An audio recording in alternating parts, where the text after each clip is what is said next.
The stars had always been quiet around Earth. For 300 years, humanity had watched the galaxy from the shadows. They built small trading ships. They sent polite messages to passing alien vessels. They smiled and nodded when other species called them primitive. And they waited. Admiral Park Do-han stood at the main window of New Bizen Station, his hands folded behind his back. He was 63 years old, with gray hair cut short and a face marked by decades of military service. His uniform was simple and dark, without medals or decorations. He did not need such things to command respect. Behind him, the station's command center buzzed with activity. Officers moved between control panels. Communication screens flickered with incoming signals. But Park's attention was fixed on the space beyond the window. They were coming. The Valaran Dominion had ruled this sector of the galaxy for 500 years. Their ships were beautiful things made of living crystal that grew and healed itself. Their weapons could crack moons. Their empire stretched across 1,000 star systems. And now they wanted Earth. Lieutenant Yunjia approached the admiral quietly. She was young, perhaps 30, with sharp eyes and quick hands. She had served under Park for 5 years, and she knew when to speak and when to stay silent. "Sir," she said softly, "the Valaran fleet has entered the outer system. 2,000 ships. They will reach communication range in 1 hour." Park nodded slowly. 2,000 ships. Earth's official defense fleet consisted of 12 patrol vessels, each barely larger than a transport shuttle. The math was simple. The math was hopeless. Or so the Valarans believed. "Have the crew prepared the broadcast chamber," Park said. "And Gia, contact the caretakers. Tell them to begin the morning check." Gia's eyes widened slightly. The morning check. She had trained for this moment her entire career, but she had never truly believed it would come. "Yes, sir." "Right away."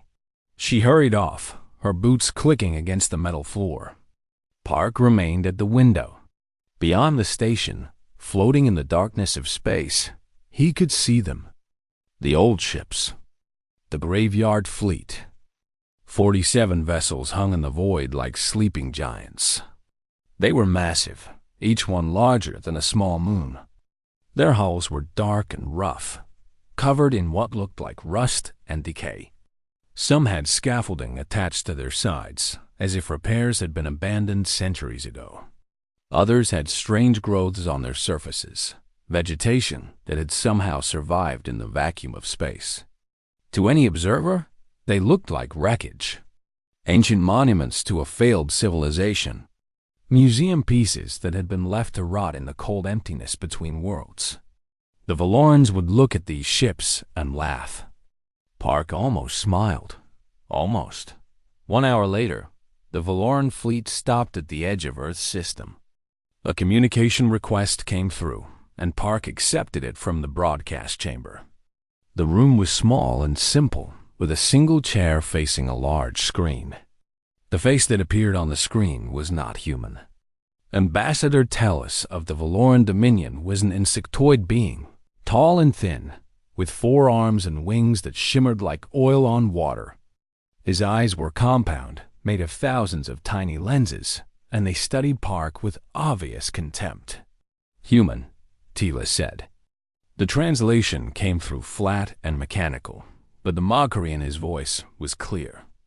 "I am Ambassador Talus. I speak for the Valaran Dominion. You have been given a great honor today." Park said nothing. He simply waited. "The Dominion has decided to accept humanity into our empire," Telis continued. "Your planet will become a resource world. Your people will serve as labor for our greater purpose. You will surrender all weapons, all ships, and all technology. You have 30 standard cycles to comply, and if we refuse..." Park asked. His voice was calm and steady. Talis made a sound that the translator identified as laughter. "Refuse?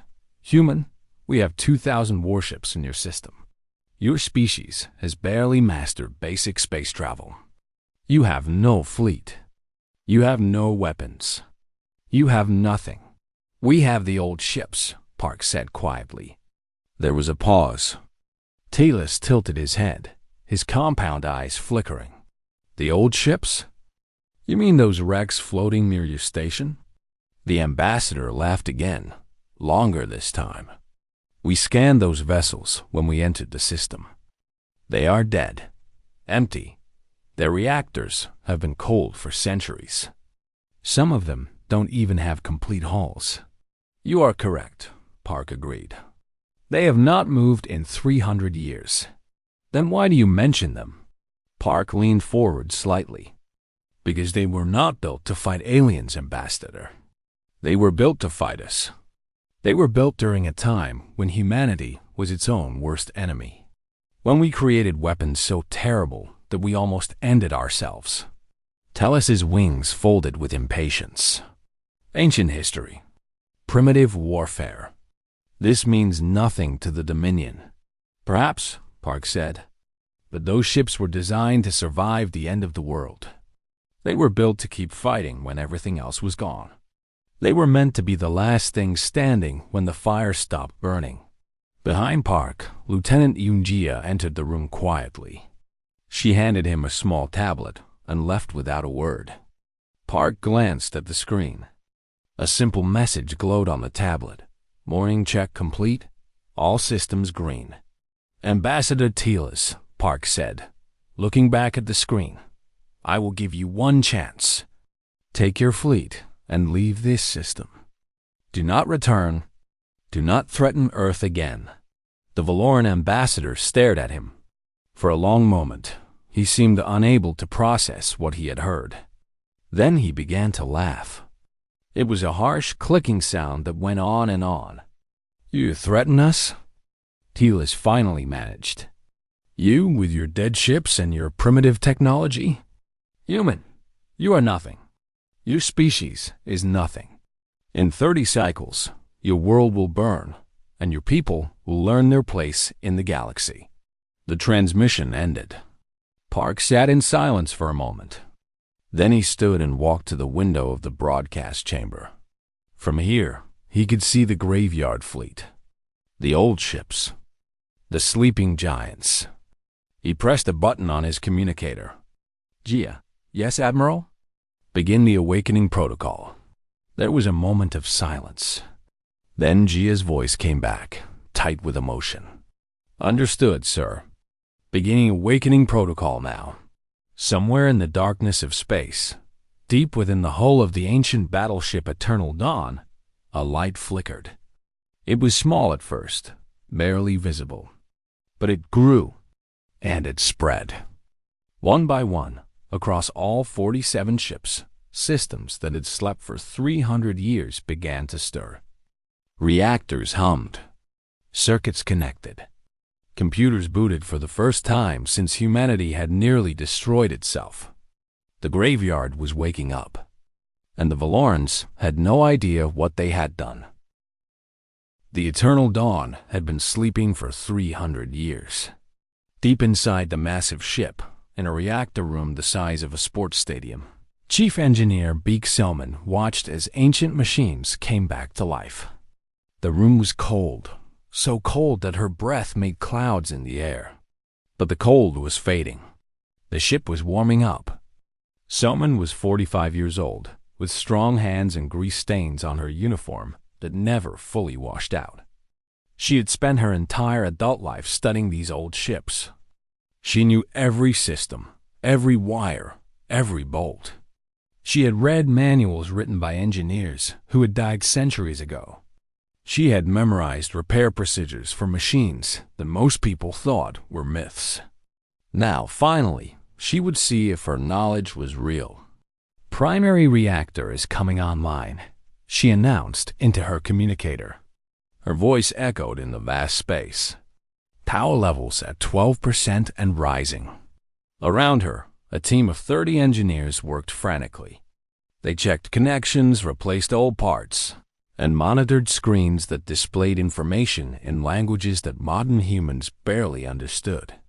These ships had been built during the Collapse Wars, when humanity had split into factions and nearly destroyed itself.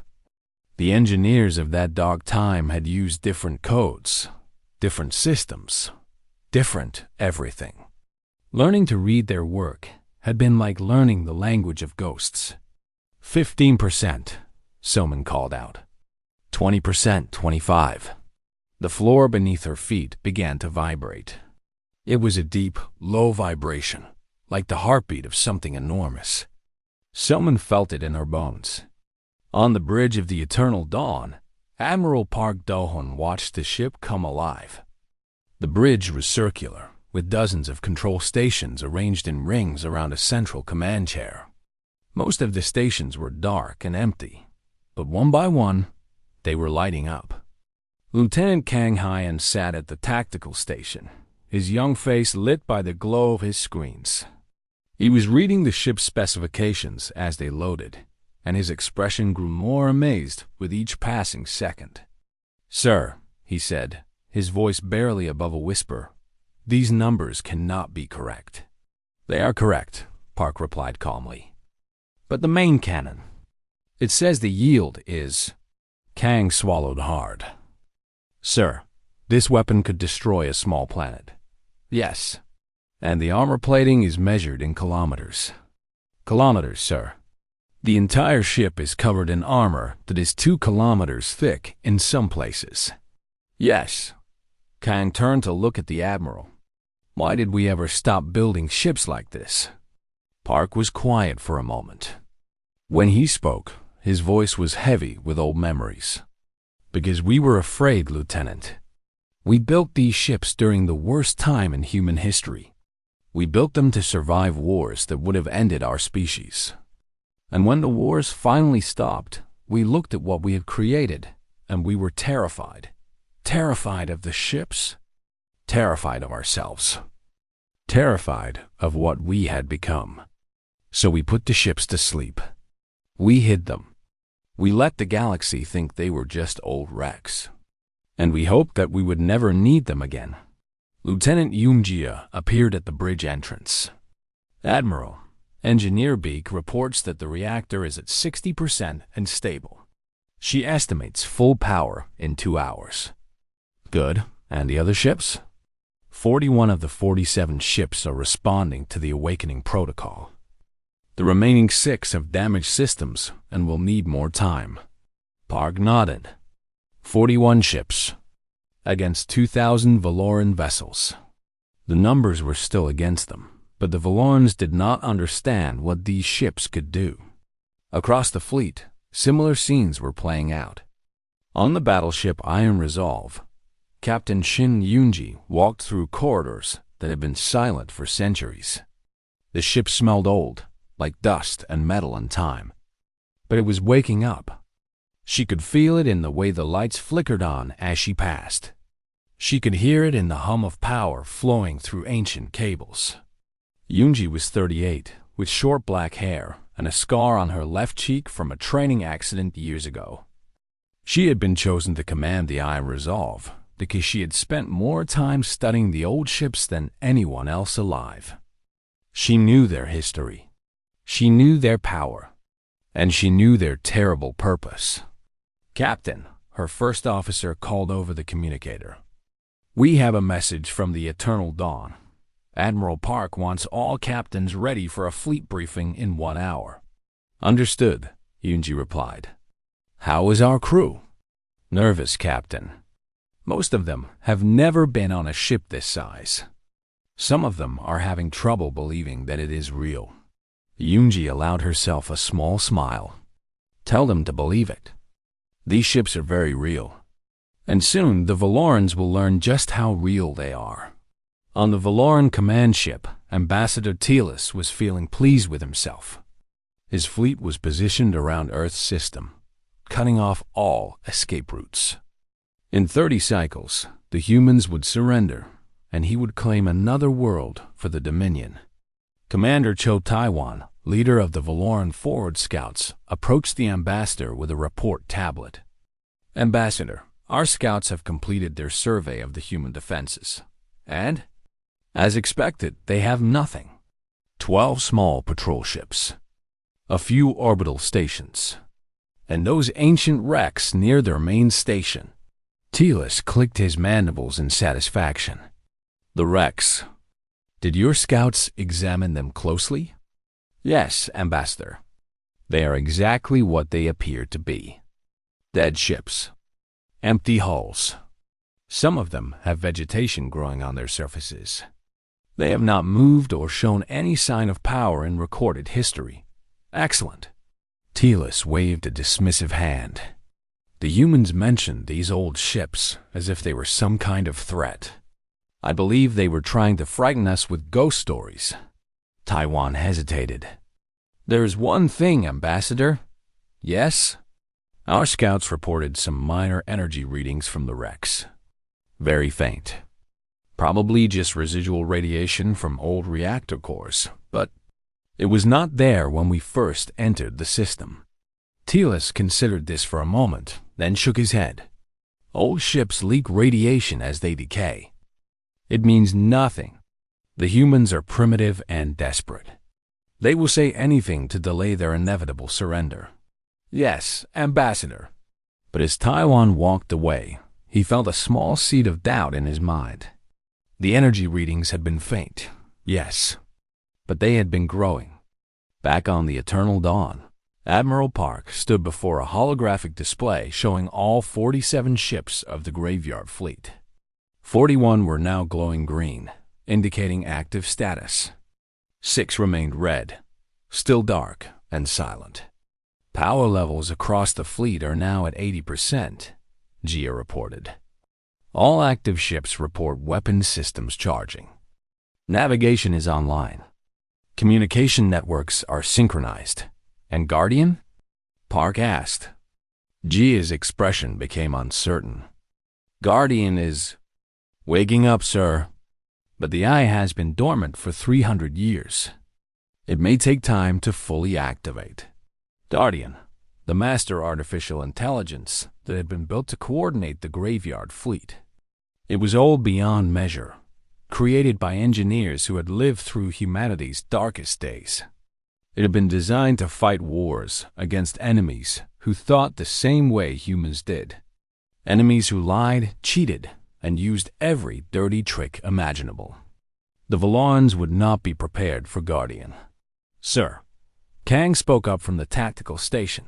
The Valoran fleet is moving. They are taking up bombardment positions around our outer colonies. They are trying to pressure us, Park said. They want us to feel surrounded, hopeless. Are we hopeless, sir? Park looked at the young lieutenant. Then he looked at the holographic display, at the 41 green lights representing humanity's secret weapons. Ships that had been built to survive the end of the world. Ships that had slept for centuries, waiting for a threat worthy of their power.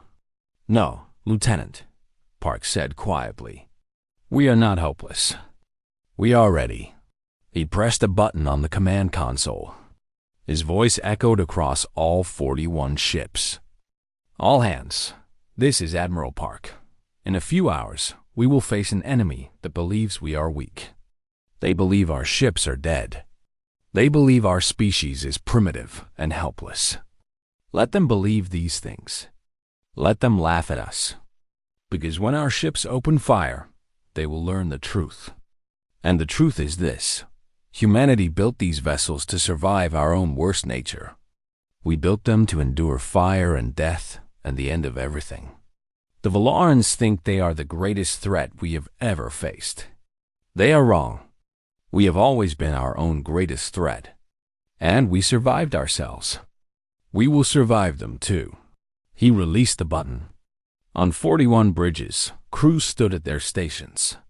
Engineers monitored ancient reactors. Gunners prepared weapons that could crack planets. Navigators plotted courses through the stars. The graveyard fleet was awake. And the Valorans were about to learn why humanity had feared these ships for 300 years. He was on the bridge of his scout ship, reviewing patrol reports when his sensor officer made a strange sound. It was not a word, exactly. It was more like a choke, as if the officer had forgotten how to breathe. "Commander," the officer said, "the human wrecks. They are moving." Taiwan looked up from his tablet. "What?" "The old ships, Commander. They are moving." Taiwan walked to the main display screen. For a moment, he did not understand what he was seeing. The graveyard fleet, those ancient hulks that had floated dead in space for centuries, were no longer still. Slowly and possibly, they were changing position. Lights were appearing on their surfaces. Engine flares were glowing at their backs. "That is not possible," Taiwan whispered, but it was happening. Right before his eyes, the dead ships were coming alive. On the bridge of the Iron Resolve, Captain Shin Yunji watched her tactical display with fierce concentration. The Valaran forward fleet was directly ahead. 500 ships arranged in a standard attack formation. They had been sent to begin the bombardment of Earth's outer colonies. They had no idea what was coming. "All weapons are charged, Captain," her weapons officer reported. "Main cannon is ready to fire on your command." Yunji nodded slowly. The main cannon. It was a weapon from another age, designed by desperate engineers who believed that the only way to win a war was to make the cost of fighting too terrible to bear. One shot from this cannon could punch through anything. Anything at all. "Target the center of their formation," she ordered. "Maximum yield." "Captain, at maximum yield, the blast radius will be—" "I know what it will be. Fire when ready." The Iron Resolve shuddered as energy built up in its main cannon. For 300 years, this weapon had been silent. Now it spoke. The beam that shot from the Iron Resolve was not like any weapon the Valorans had ever seen. It was white, impossibly bright, and it moved faster than light itself. It crossed the distance between the fleets in less than a heartbeat dot, and then it hit. The first Valoran ship simply vanished. It did not explode. It did not break apart. It was just gone, converted to pure energy by a weapon designed to kill worlds. The beam continued, tearing through the second ship, the third, the fourth. It passed through 17 vessels before finally fading, leaving nothing behind but expanding clouds of superheated gas dot. The shockwave came next. Even in the vacuum of space, the release of so much energy created a wave of force that slammed into the surrounding ships. 40 more Valoran vessels were knocked out of formation. Some had their hulls cracked. Others lost power completely. A few were pushed into each other, their crystal hulls shattering on impact. The first shot had lasted less than 2 seconds. 57 Valoran ships were destroyed or disabled. On the Valoran command ship, Ambassador Tila stared at his display in complete shock. He could not process what he was seeing. One moment, his forward fleet had been intact and confident.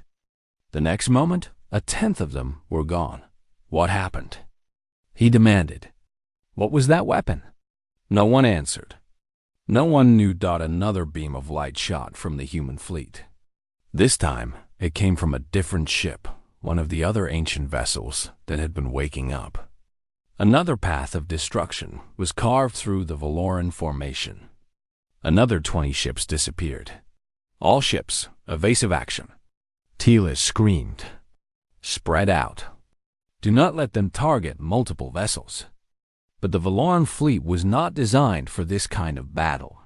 They had expected to fight primitive ships with primitive weapons. They had expected easy targets and simple victories. Instead, they were facing weapons that made their own seem like toys. On the Eternal Dawn, Admiral Park watched the battle unfold with grim satisfaction. The first phase of the engagement was going exactly as planned. The Valarans were in chaos, their formation broken, their confidence shattered. "Sir," Lieutenant Kang reported, "Guardian is now fully active. The AI is requesting permission to coordinate fleet tactics." Park nodded, Grant permission. Let Guardian do what it was designed to do.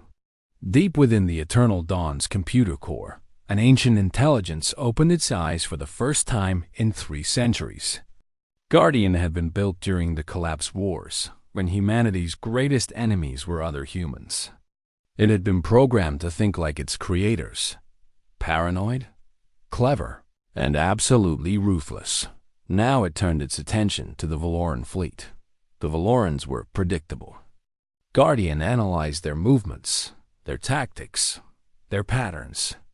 They fought like a species that had never faced a real challenge. They assumed their enemies would behave logically. They assumed their enemies would follow rules. Guardian did not follow rules. Across the human fleet, targeting systems adjusted. Weapon parameters changed. Ship movement shifted. Guardian was not just fighting the battle. It was predicting what the Valorans would do next and preparing to counter it. Commander Taiwan's scout ship was trying to escape the combat zone when 3 human vessels appeared in his path. They had moved faster than should have been possible, cutting off his retreat with mechanical precision. How are they doing this? He demanded. How can ships that old move so fast? His sensor officer was staring at her screen with wide, terrified eyes. Commander, I am reading power levels from those vessels that should not be possible. Their reactors are producing more energy than our entire fleet combined. That cannot be right. I am telling you what the sensors say, Commander. Those ships, they are not like anything in our databases. They were not built for exploration or trade. They were built for war. Real war. The kind of war that ends civilizations. The 3 human ships opened fire. Taiwan's scout vessel had good shields, some of the best in the Valoran Navy. They lasted about 4 seconds. Back on the Valoran command ship, Ambassador Telis was receiving damage reports that grew worse by the minute. The forward fleet was being destroyed. Not defeated, destroyed. Ships that tried to fight were annihilated. Ships that tried to run were hunted down.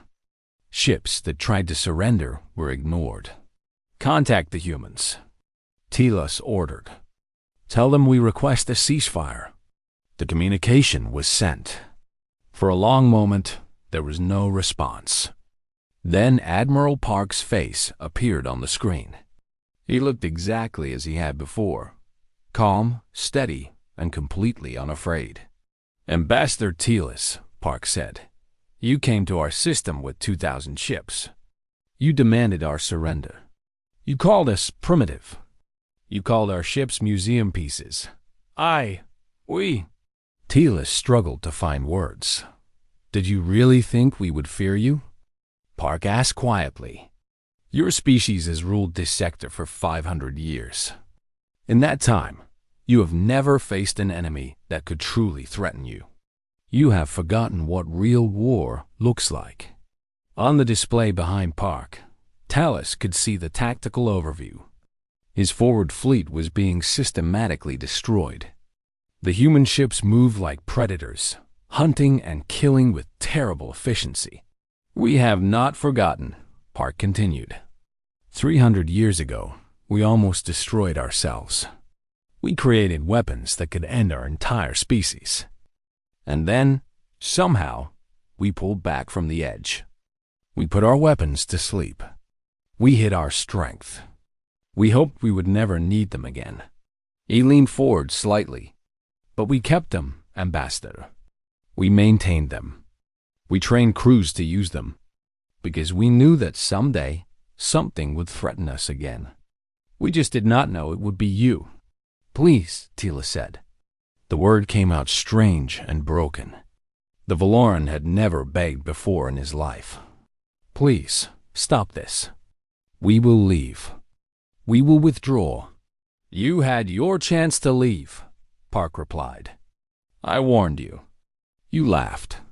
The transmission ended. In the cold darkness of space, the battle continued.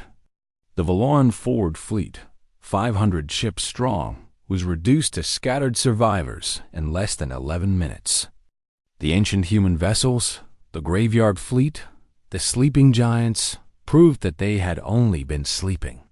Now they were awake. Now they were hungry, and the remaining 1,500 Valoran ships were realizing, with growing horror, that they were next. Ambassador Telis gave the order himself, his voice shaking with fear and shame. For 500 years, the Valoran Dominion had never retreated from a battle. They had never needed to. Their enemies were always weaker, always smaller, always easy to crush. But these humans, these impossible humans with their impossible ships, they were different. All vessels, maximum speed to the jump point. Telis commanded, "We must reach Dominion space and warn the homeworld." 1,500 Valoran ships turned and fled. Their crystal engines burned bright as they pushed toward the edge of Earth's system, toward the point in space where they could jump to faster-than-light travel and escape this nightmare. On the bridge of the Eternal Dawn, Admiral Park watched them run. His expression did not change. "Sir," Lieutenant Kang said, "the Valoran fleet is retreating. Should we let them go?" Park shook his head slowly. "If we let them go now, they will return with a larger fleet. They will bring weapons designed to counter ours. They will study what happened here and find ways to defeat us. So we pursue? We pursue. We hunt. And we make sure that the Dominion understands exactly what will happen if they ever threaten Earth again." He activated the fleet communication channel. "All ships, this is Admiral Park. Begin the long march. Formation Delta. Guardian will coordinate targeting. No Valoran vessel leaves this system." Across the graveyard fleet, acknowledgments came back. The ancient ships turned their massive hulls toward the fleeing enemy and began to move. Navigator Almiri sat at her station on the Eternal Dawn, her fingers dancing across controls that were older than her grandmother. She had trained for this moment for 15 years, studying navigation systems that had been designed during humanity's darkest age. Now, she was putting that training to use. "Plotting intercept courses," she announced. "At current speeds, we will reach the Valoran fleet in—" "That cannot be right. What is it?" Park asked. "Sir, according to my calculations, we are faster than they are. Significantly faster. Their ships should be able to outrun ours based on conventional physics, but—" She checked her readings again. "Our engines are not using conventional physics, sir. I am seeing spatial compression, inertial nullification, gravitational manipulation. The engineers who built these ships did not just break the laws of physics. They rewrote them." Park allowed himself a small smile. The engineers of the Collapse Wars were the most brilliant and desperate minds in human history. When you believe the world is ending, you find ways to do the impossible. Guardian's voice came through the bridge speakers. It was an old voice, synthetic but somehow warm. "Admiral, I have analyzed the Valoran retreat pattern. They are attempting to reach jump point Alpha 7. I recommend splitting our fleet into 3 groups to cut off their escape routes. Show me." A holographic display appeared in the center of the bridge. It showed the Valoran fleet as a mass of red dots streaming toward the edge of the system. 3 blue arrows represented Guardian's proposed fleet movements. "Group 1, led by the Eternal Dawn, will pursue directly," Guardian explained. "Group 2, led by the Iron Resolve, will circle around to block their primary escape route. Group 3, led by the Final Argument, will position itself between the Valoran fleet and any potential reinforcements." Park studied the display. The plan was elegant and brutal. The Valorans would have nowhere to go. "Approved," he said. "Execute." Captain Li Jiwan stood on the bridge of the Final Argument, the largest ship in the graveyard fleet. It was a dreadnought, a vessel designed to be a fleet killer. Its weapons could destroy dozens of enemy ships in a single barrage. Its armor could withstand attacks that would vaporize anything else. G1 was 50 years old, with silver streaks in his black hair and calm, steady hands.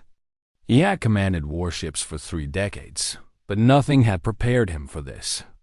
The final argument was not just a ship. It was a force of nature. "Captain," his first officer reported, "we are in position. Valoran reinforcements have been detected at the system edge. 1,200 additional ships." "Then they called for help," G1 said. "Good. Let them come.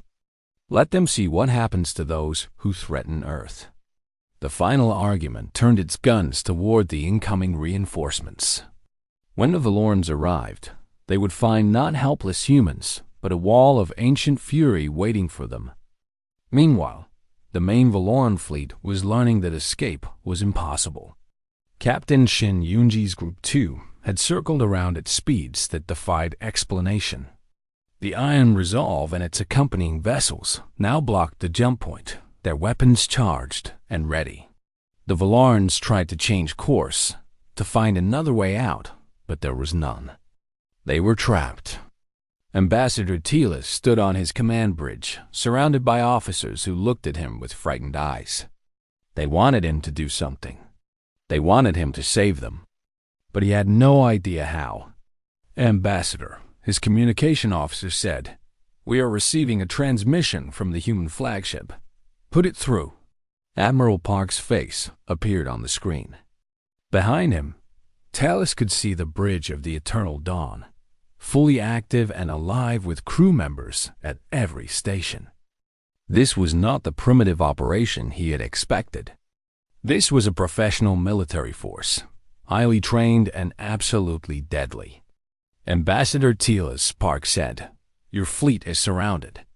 Your reinforcements are being engaged by our dreadnought group. You have no escape. What do you want?" Telis asked. His voice was hollow. "I want you to understand something. Your dominion has ruled this sector for 500 years. You have crushed countless species. You have taken their worlds, enslaved their people, and destroyed anyone who opposed you. You thought you were the greatest power in the galaxy." Park paused, letting the words sink in. "You were wrong. There was always something stronger than you. You just never knew it. Because we chose to hide. We chose to let you believe we were weak. We hoped that peace would last. We hoped that we would never need to show you what we really are. And what are you?" Talis asked, though he was not sure he wanted to know the answer. "We are survivors," Park said simply. "We survived ice ages. We survived plagues. We survived countless wars against each other. We survived the collapse when we came within hours of ending our entire species with nuclear fire. And when we looked at the ashes of what we had almost done, we made a choice. We built these ships. We created these weapons. And we swore that no matter what came, no matter what threatened us, we would survive." He leaned forward slightly. "You are not the first enemy we have faced, Ambassador. You are merely the first enemy we have faced from beyond our world. And you are learning what all our enemies eventually learn. Humanity does not die easily." The transmission ended. Talis stood in silence for a long moment. Around him, his bridge crew waited for orders. But he had no orders to give. He had no tricks left. No strategies. No hope. "All ships," he finally said, his voice barely above a whisper, "surrender. Lower weapons. Lower shields. Tell the humans we submit to whatever terms they demand." The orders spread across the Valoran fleet. One by one, the crystal ships powered down their weapons. Their shields flickered and died. They drifted in space, helpless and waiting. The ancient human fleet moved among them like sharks among minnows. The graveyard ships, the museum pieces, the relics that had been mocked and dismissed, now dominated the battlefield completely. Their guns remained ready. Their crews remained alert. They were not cruel, but they were not gentle either. They were simply efficient. The battle of Earth's system was over. But the message was just beginning. On the Eternal Dawn, Admiral Park watched as the Valoran fleet surrendered. He felt no joy, no satisfaction, only a deep, tired sadness. He had hoped this day would never come. He had hoped that humanity could remain hidden, could remain peaceful, could remain forgotten by the greater galaxy. But hope was not enough. It never was. "Sir," Lieutenant Yunjia said softly, "what happens now?" Park looked out at the stars. Somewhere out there, the Valoran Dominion was waiting. They would learn what had happened here. They would learn about the graveyard fleet. They would learn that humanity was not the weak, primitive species they had believed. "Now," Park said quietly, "we show the galaxy who we really are. And we hope that they are smart enough to leave us alone." Behind him, the ancient ships of the graveyard fleet kept watch over their defeated enemy. They had slept for 300 years. They had awakened for one battle. And they had won. But this was only the beginning. It came through every communication channel, broadcast across the entire sector. The message was simple. The Dominion acknowledged human sovereignty over Earth and its colonies. They would pay reparations for their attempted invasion. They would release all species they had conquered who wished to be free. And they would never, under any circumstances, enter human space again. Admiral Park Dohon read the surrender document in his quarters aboard the Eternal Dawn. The room was small and simple, decorated only with a few photographs and an old paper book that had belonged to his grandfather. He had not slept in 3 days, but he felt no tiredness, only a strange, empty feeling that he could not quite name. A knock came at his door. "Enter," he said. Lieutenant Yunjia stepped inside. She looked as tired as he felt, with dark circles under her eyes and her uniform slightly wrinkled. But there was something else in her expression, something that might have been hope. "Sir, the crew is requesting your presence on the observation deck. They want to see Earthrise together." Park nodded slowly. He set down the surrender document and followed Jia through the corridors of the ancient ship. The Eternal Dawn was quieter now. The battle was over. The immediate danger had passed. But the ship still hummed with power, still thrummed with the energy of 300-year-old reactors. It was not sleeping. It was waiting. The observation deck was a large room with windows that stretched from floor to ceiling. Through those windows, Earth was visible, blue and white and beautiful. The sun was just beginning to rise behind it, painting the edges of the atmosphere with gold and orange light. The senior officers were already there. Chief Engineer Beek Selman stood near the windows, her hands still stained with grease from her work in the reactor rooms. Lieutenant Kang Han was beside her, his young face marked by the weight of what he had seen and done. Navigator O'Mary was reviewing star charts on a tablet, already planning for whatever came next. Captain Shin Yunji had come over from the Iron Resolve. Her shuttle docked an hour ago. Captain Lee Ji-won from the Final Argument was there too, his silver-streaked hair catching the light from Earth's sun. They had fought together. They had won together. Now they stood together, watching their homeworld. Park joined them at the windows. For a long moment, no one spoke. They simply watched the sunrise, watched the light spread across the planet that their ancestors had nearly destroyed and their ships had just saved. Finally, Kang broke the silence. "What happens now, Admiral?" Park considered the question. It was the same question he'd been asking himself for days. The secret was out. The galaxy knew about humanity's graveyard fleet. They knew about the weapons, the power, the terrible strength that had been hidden for 3 centuries. "Now," Park said slowly, "we return the ships to their moorings. We power down the reactors. We let the galaxy watch as our fleet goes back to sleep. But they know about us now," Yunji said. "They know what these ships can do. They will fear us. Yes, they will. Is that what we want? To be feared? Park turned to look at her. His weathered face was calm, but there was something deep in his eyes. Something old and sad. We never wanted to be feared, he said. We wanted to be left alone. We wanted to build our lives, raise our families, and explore the stars in peace. But the galaxy does not care what we want. The galaxy has species like the Valorans, who conquer and enslave because they are strong and others are weak. He looked back out at Earth.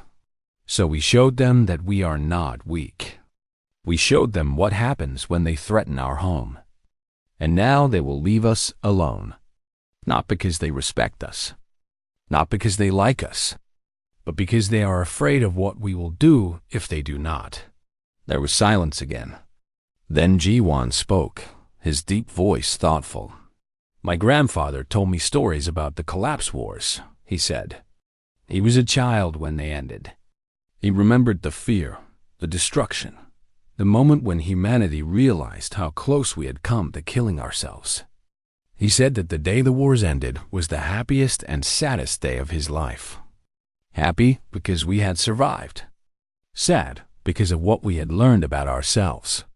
What did we learn? Miri asked. That we are capable of anything, Ji-won replied. Anything at all. We can build the most beautiful things in the universe, and we can destroy them just as easily. We can love with all our hearts, and we can hate just as deeply. We are the best and the worst of everything, all mixed together. Soman nodded slowly. That is why we hid the ships. Not because we were ashamed of them, but because we were afraid of what we might do with them. And now? Kang asked. Are we still afraid? Park was quiet for a long moment. Then he spoke, his voice soft but steady. Yes, we are still afraid. And that is good. The day we stop being afraid of what we can do is the day we become monsters. The day we use these weapons without hesitation, without regret, is the day we lose what makes us human. He turned to face his officers. We will put the ships back to sleep. We will let the vegetation grow on their hulls again. We will let the galaxy think that our fleet is returning to dust. But we will remember what we did here. We will remember what we are capable of. And we will hope that we never need to wake these ships again. And if we do? Jia asked quietly. Park met her eyes. Then we will do what we have always done. We will survive. We will protect our own. And we will remind the galaxy that the species willing to build weapons capable of destroying itself is the species you should never, ever threaten. The sun continued to rise behind Earth. Its light spread across the observation deck, warming the faces of the officers who stood there. Behind them, in the depths of the ship, Guardian monitored systems and recorded this moment for history. The AI had been built to fight wars. Now it was watching peace begin. One by one, the other ships of the graveyard fleet began powering down. The Iron Resolve, the Final Argument, and all the others slowly went dark. Their reactors cooled. Their weapons fell silent. Their crews prepared to return to civilian life. But the ships did not truly sleep. Not anymore. Their systems remained ready. Their weapons remained charged at minimal power. They could be awakened again in hours if needed. The graveyard was no longer a cemetery. It was a barracks, full of soldiers waiting for the next call to battle. The Valoran Dominion watched from afar. Their scouts kept careful distance from human space, never crossing the invisible line that Park had drawn. They sent diplomatic missions, peace offerings, trade proposals. They smiled and bowed and spoke of friendship, but they never forgot. They never stopped fearing that word spread across the galaxy. Other species heard the story of the humans and their graveyard fleet. They heard about the weapons that could crack planets. They heard about the ancient ships that had slept for centuries and awakened to destroy an empire. They heard about a species that had nearly killed itself and had emerged stronger than ever. Some species were curious. They sent cautious messages, asking to learn more about these strange beings from a small blue world. Some were fearful. They stayed far away, warning their children about the monsters who lived near a yellow sun. But a few understood. These were the species who had faced their own dark times. Species who had fought terrible wars and survived. Species who looked at humanity and saw not monsters, but survivors. Brothers and sisters in the long struggle to exist. These species became Earth's first true allies. On the observation deck of the Eternal Dawn, Admiral Park watched as the last rays of sunrise faded into the light of full day. His officers stood beside him, tired but proud. They had done what they had been trained to do. They had protected their home. "Sir," Gia said, "the crew is asking what we should tell the history books. How should we describe what happened here?" Park thought about it for a long moment. Then he spoke, his voice carrying across the deck. "Tell them that the galaxy came to conquer us. Tell them that they laughed at our old ships and our primitive technology. Tell them that they called us weak and helpless and doomed." He paused, a small smile crossing his weathered face. "And tell them that we proved them wrong. Tell them that the graveyard fleet awoke. Tell them that humanity, as always, survived."